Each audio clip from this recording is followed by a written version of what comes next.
wasabun nasa'a fi ibadatillahi ta'ala. Imamun adilun wasabun nasa'a fi ibadatillahi ta'ala ila akhirnya.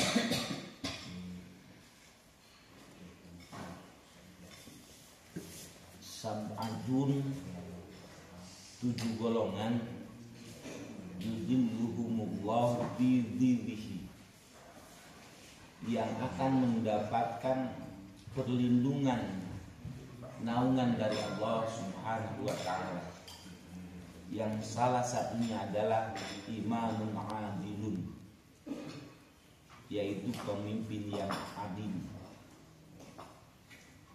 Kemudian yang kedua, wasabun nasa'a fi ibadatillah ta'ala, pemuda atau pemudi yang senang beribadah kepada Allah Subhanahu wa ta'ala.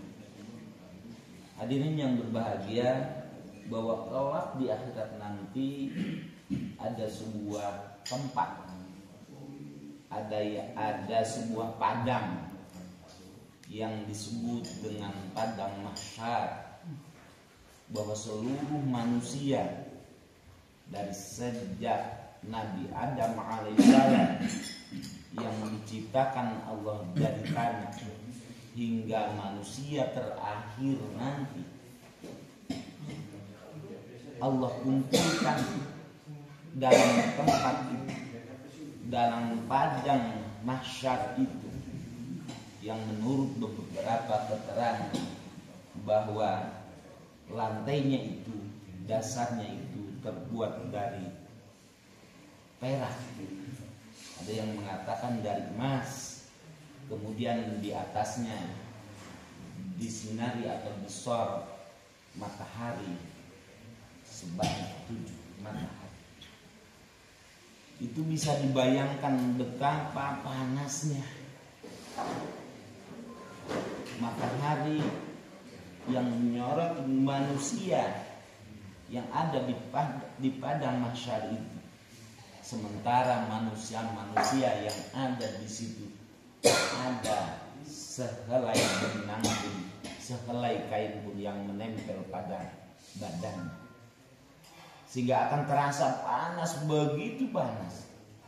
Satu saja yang jaraknya jauh ketika kita berada di bumi ini, terutama di siang hari, di tengah hari, betapa kita merasakan panas dan keringat pun keluar. Apalagi di padang mahsyar ini, saking panasnya sehingga ada manusia yang tenggelam dalam keringat amal ibadahnya masing-masing ketika kita berada di dunia yang panas ini. Ada yang sampai kecil,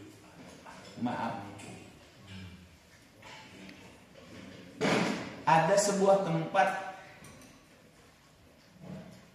yang disebut apa tuh kalau di kampung itu pispot.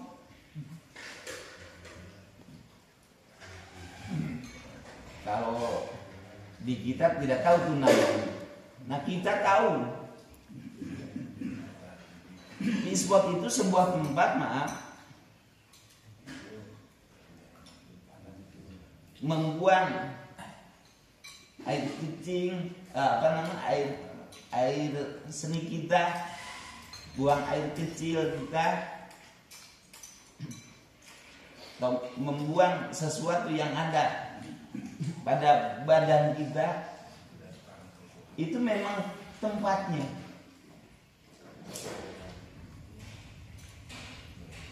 Nah, ketika pispot itu kita beli baru dari toko, bahkan dari supermarket, sekalipun belum pernah dipakai, bahkan sebelum dipakai pun kita cuci beberapa kali, bahkan memakai deterjen agar bersih, lantas kita gunakan atau kita pakai pispot ini untuk sayur kacang misalnya, atau sayur lodeh atau sayur apalah, maka menempatkan sayur itu di tempat yang namanya pispot itu tidak adil.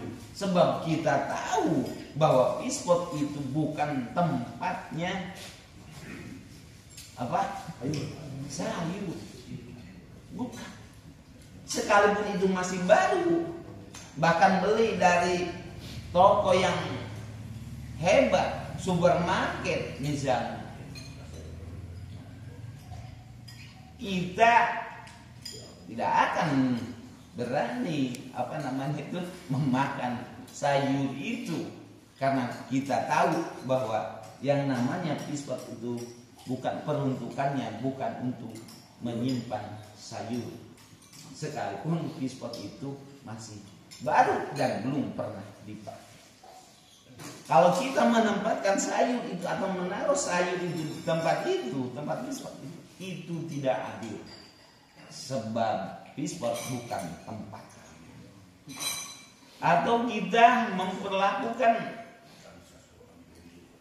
kepada putra-putri kita, misalnya, antara anak yang satu dengan anak yang dua, atau 3 anak misalnya, yang satu masih SD, kemudian yang kedua SMP, kemudian yang ketiga sudah kuliah misalnya. Lantas kita memberi uang jajan itu sama dari yang kecil 10.000 padahal masih SD, kemudian yang kedua SMP dikasih 10.000, kemudian yang paling cikal udah kuliah 10.000,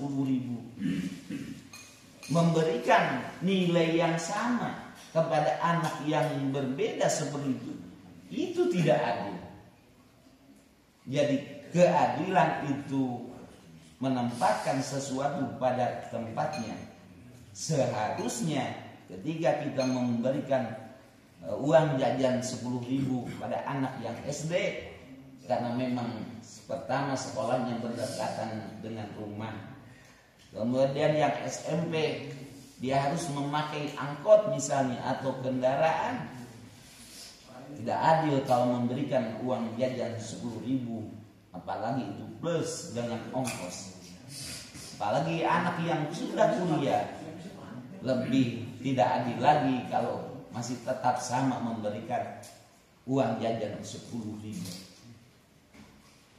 Itu tidak adil, sebab keadilan itu adalah menempatkan suatu perkara pada tempatnya. Itu yang dinamakan adil menurut dinul Islam. Bukan harus sama, akan tetapi menempatkan sesuatu pada tempatnya. Nah, imam yang adil, yang bisa menempatkan sesuatu pada tempatnya, yang bijaksana, maka kelak di akhirat nanti di padang mahsyar akan mendapatkan perlindungan dan naungan dari Allah Subhanahu wa taala. Mudah-mudahan kita semua termasuk pemimpin yang adil, dan kita semua itu termasuk pemimpin semuanya juga, minimal memimpin dirinya sendiri. Kita pimpin tangan kita pimpin kaki kita pimpin akal, hati dan pikiran kita. Bisakah menempatkan anggota badan kita yang kita pimpin sesuai dengan peruntukannya? Jangan lantas menggunakan sesuatu yang bukan peruntukannya. Nah, itu tidak adil, sebab tidak sedikit kita yang tidak bisa mengatur yang dipimpin oleh kita, yang seharusnya kaki kita melangkahkan ke tempat ta'lim atau ke masjid tapi justru kita melangkahkan kaki kita ke tempat-tempat yang seharusnya tidak boleh menurut Islam kita datangi tempat itu. Itu tidak ada. Dan nanti kelak di akhir, apa yang kita pimpin itu pasti diminta pertanggungjawabannya oleh Allah Subhanahu wa taala. Kulukum ra'in wa kulukum mas'ulun an ra'iyatihi. Bahwa semua pemimpin itu akan diminta pertanggungjawabannya oleh Allah Subhanahu wa taala, termasuk memimpin diri sendiri, anggota tubuh kita, pikiran kita, hati kita, dan lain sebagainya yang kita pimpin pada diri kita. Kemudian memimpin di rumah tangga kita, istri kita, anak kita, itu juga harus dipertanggungjawabkan di hadapan Allah Subhanahu wa taala. Apalagi kita mendapatkan amanah sebagai pemimpin masyarakat, memimpin kelompok, memimpin negara sebagai seorang presiden, hingga sampai terendah jadi seorang ketua RT misalnya, maka itu semua akan diminta pertanggungjawabannya oleh Allah Subhanahu wa taala. Bisa kita bayangkan, seandainya satu RT memiliki penduduk atau warga sebanyak 100 orang, maka yang dipimpin 100 orang itu harus dipertanggungjawabkan di hadapan Allah Subhanahu wa taala kelak di akhirat nanti. Apalagi senegara, betapa nanti kita dituntut, diminta pertanggungjawabannya oleh Allah Subhanahu wa taala kelak di akhirat nanti. Tapi bagi pemimpin yang adil, bisa menempatkan sesuatu pada tempatnya, maka panasnya matahari yang kita berada di bawahnya, yaitu di padang mahsyar, insya Allah bagi seorang pemimpin yang berlaku adil akan mendapatkan perlindungan dan naungan dari Allah Subhanahu wa taala. Kemudian yang kedua, yaitu wasabun nasa'a fi ibadatillah ta'ala, yaitu seorang pemuda atau pemudi yang senang beribadah pada Allah Subhanahu wa taala. Setiap hari, setiap saat dia selalu walking dengan Allah Subhanahu wa taala. Dia selalu taqarrub kepada Allah Subhanahu wa taala. Tidak pernah dia lupa akan Tuhannya, Rabbnya, Allah Subhanahu wa taala. Dia selalu lisannya itu berzikir, hati dan pikirnya berzikir kepada Allah Subhanahu wa taala. Berbagai macam kewajiban yang harus dilakukan, dia lakukan sekalipun dia masih usia muda. Yang kata orang, darah muda itu beda dengan darah tua. Artinya semangat di usia anak remaja, senang main dan lain sebagainya, tapi justru dia gunakan waktu dan kesempatan itu untuk beribadah kepada Allah Subhanahu wa taala. Maka pemuda dan pemudi yang senang beribadah kepada Allah Subhanahu wa taala akan mendapatkan perlindungan dari Allah Subhanahu wa taala kelak di padang mahsyar nanti, yang pada hari itu tidak ada lagi naungan kecuali naungan atau perlindungan dari Allah Subhanahu wa taala. Itu bisa kita lihat ketika di taklim-taklim yang saya bina, itu rata-rata sudah sepuh-sepuh. Kalau yang muda itu tidak ada. Kalaupun ada hanya 1-2 itu juga yang usianya 35 tahun ke atas, kebanyakan yang 60 bahkan 70 yang udah sepuh-sepuh, orang bilang geus bau taneuh. Rata-rata seperti termasuk kita yang ada di sini. Paling yang paling muda Saya. iya, kurang panen baru 32 tahun. Baru 38. 27. Ya? 27. Betul. Di sini yang paling muda siapa? Pak Eko atau Pak Mas Bimo? Oh iya, Mas Gano 27. Jarang yang muda-muda di subuh ini misalnya. Nah, orang bilang ya wajar, katanya udah tua, udah yang terus bau tanah. Ya, memang dekatnya, ya sudah dekatnya mati itu, satu sudah tua, kemudian kedua sakit.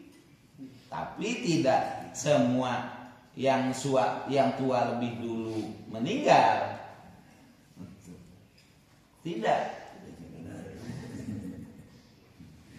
Sebab malakul maut itu tidak pernah melihat akta lahir. Pak ini udah sekian, ini udah tua, misalnya udah sepuh, duluan aja dimatikannya misalnya. Tidak juga. Cuma di dalam hadis itu bahwa sudah dekatnya kematian itu, tanda sudah dekat kematian itu adalah satu udah tua, kemudian yang kedua sakit. Nah, seolah-olah wajarlah kalau udah tua mah, dan seharusnya udah senang beribadah gitu, karena memang udah dekat. Tapi ini pemuda atau pemudi yang darahnya masih darah muda, senangnya pasti main berkeliaran keluar, apalagi disuruh seperti sekarang subuh seperti ini, seolah-olah kita menganggap wajar dan masih muda gitu. Tapi ada sebagian pemuda atau pemudi yang senang beribadah kepada Allah. Maka pemuda atau pemudi yang senang beribadah kepada Allah Subhanahu wa ta'ala, dia akan mendapatkan naungan atau perlindungan kelak di padang mahsyar nanti, sehingga tidak terasa sinar matahari yang menyorot dia, sehingga dia merasakan nyaman sekalipun di tempat yang panas, sebab semua akan tenggelam oleh keringat amalnya masing-masing. Kemudian bapak-bapak dan ibu-ibu, ada ibu-ibu, ada kalangkangan. Kalau ada kalangkangan berarti ada satu, duaan kalangkangan. Ini saya tadi buka itu ada kertas ini, dan ternyata ini bukan duit, pulang makanan duit wae.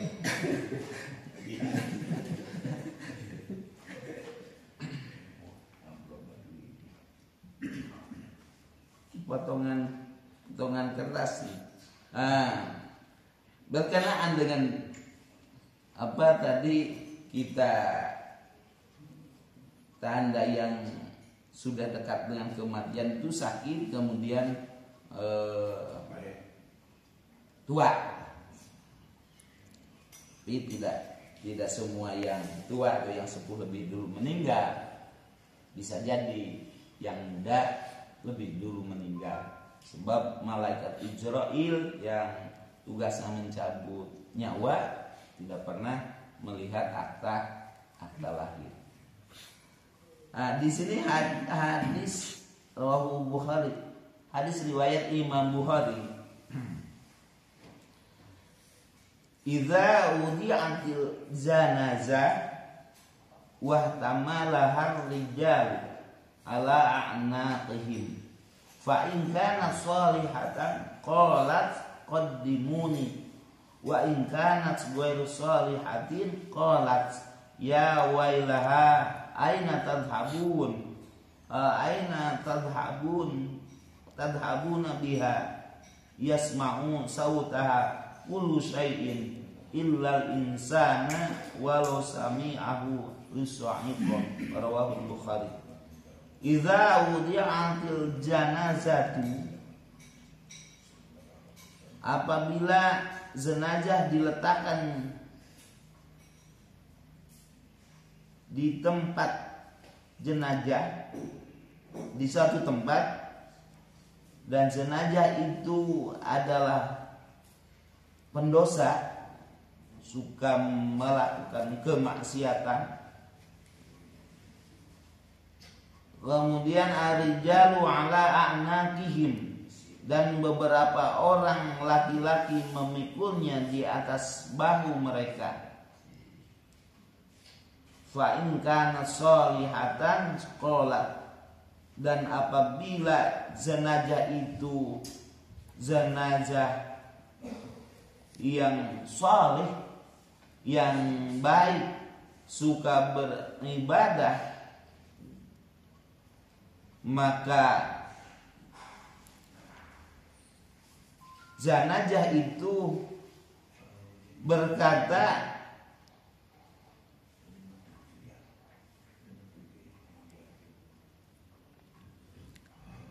qadimuni wa in kana sebuah seperti terbalik ini kalimatnya. Jadi apabila jenazah itu jenazah yang durhaka, suka melaksanakan dosa, kesalahan, orang yang tidak baik, kemudian laki-laki, beberapa orang laki-laki memikul jenazah di atas bahunya, di atas itu tuh pasaran ya, keranda mayat ngagotong, misal Pak Dedi misalnya ngagotong Mas Adam, Pak Eko, dan Pak Andi, 4 orang. Maka apabila yang dipanggulnya itu jenazah yang dipanggulnya itu jenazah yang soleh, gitu ya, maka jenazah itu dia akan berkata, segerakanlah aku ke liang kubur. Jadi menjadi seperti itu, berkata seperti itu, segerakanlah aku ke liang kubur.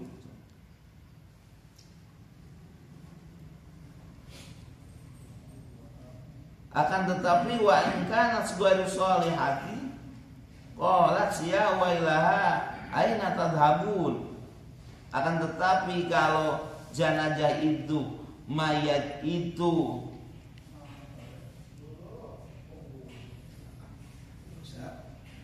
pendosa, tadi soleh ya, pendosa, makanya ini terbalik. Jadi intinya begini, kalau si jenazah itu jenazahnya bukan, artinya orang yang tidak baik lah, pendosa, suka melakukan maksiat, maka jenazah itu ketika diangkat oleh beberapa orang laki-laki, maka zanajah itu berkata,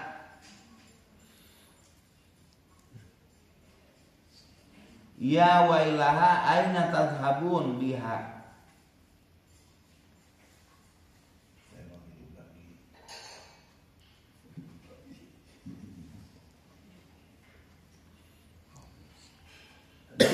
Kalau jenazah itu jenazah soleh, jenazah baik, maka dia berkata, ya wailaha aina tadhabuna biha.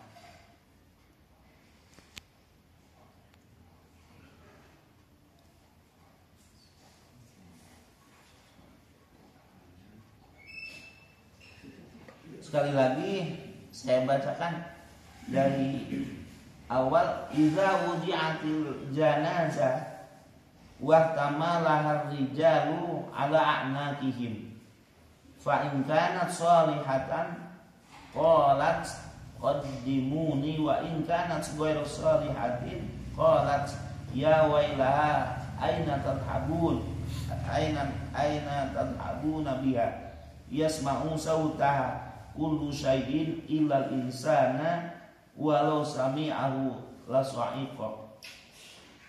Apabila jenazah diletakkan di atas pundak, sedangkan jenazah itu pendosa dan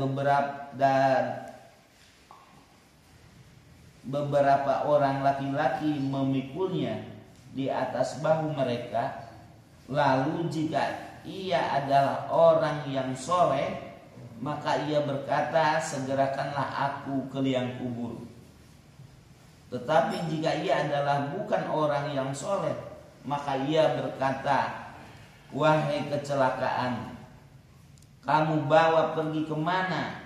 Iya, maka segala makhluk dapat mendengar suaranya si mayat itu kecuali selain manusia. Jadi jangan dikira bahwa orang yang meninggal dunia itu tidak menjerit-jerit atau tidak berkata-kata.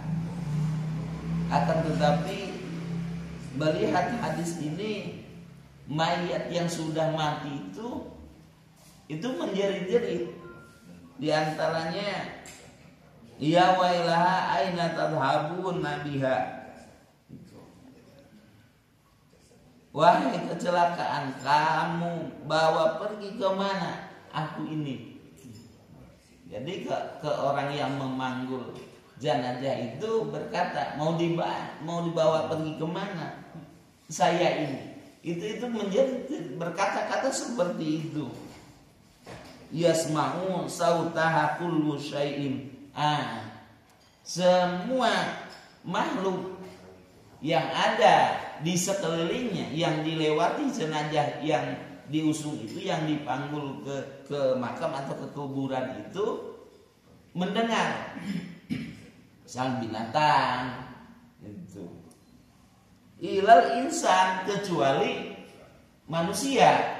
Nah, kalau kita termasuk yang memanggul jenazah itu tidak mendengar suara si jenazah itu.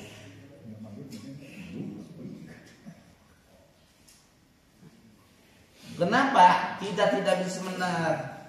Walau sami'ahu la sa'iqa.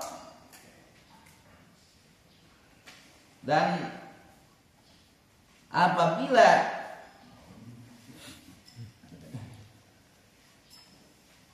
manusia itu mendengar suara itu, maka manusia akan pingsan. Untung saja oleh Allah Subhanahu wa taala kita tidak mendengar suara dari jenazah yang menjerit-jerit.